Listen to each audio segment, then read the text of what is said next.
Hi friends, Dr. Cooper here. 3 months ago, I was 6 foot tall, 224 pounds, and 36 inches in my waist.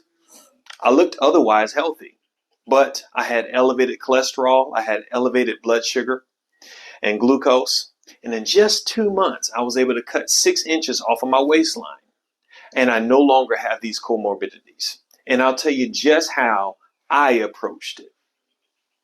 But first, I need to tell you the different kinds of belly fat.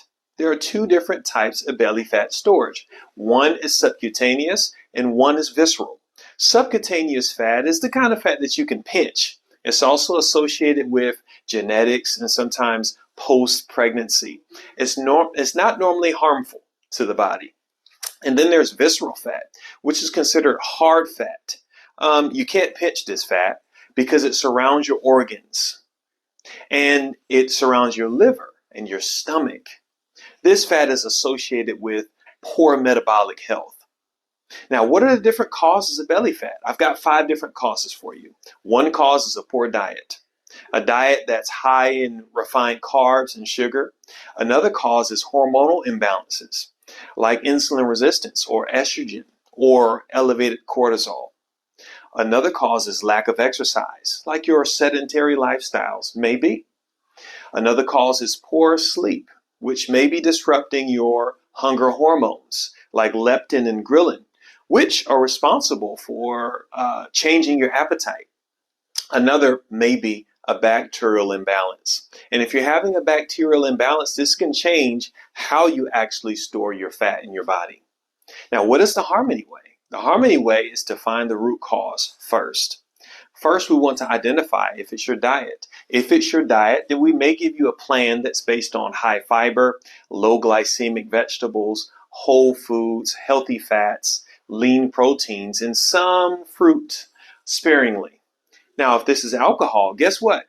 You cannot burn alcohol and fat simultaneously because it uses a very similar enzyme for digestion. So if you're a person who's consuming alcohol, you're not going to lose your fat storage. Your hormones are equally important. If you're having a poor stress response, we're going to help you with your stress response. We may introduce supplements like ashwagandha, like progesterone, like metabolic support for your thyroid, and some support nutrients. If you need to exercise, you know what time it is. I'm going to give you an exercise plan that's based on your health history, your abilities, and your age and your interests.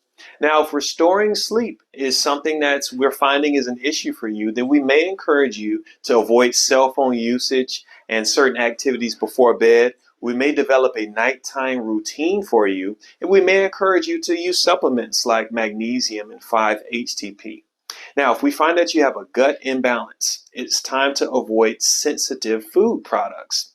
We may want to restore the proper lining in your gut with natural inflammatories. And we also want to see your intestines become more soothed. So we may restore your gut bacteria with antimicrobials and things like probiotics. If your body is not responding to these steps, then it may be time for a detox. So stay tuned for our next video.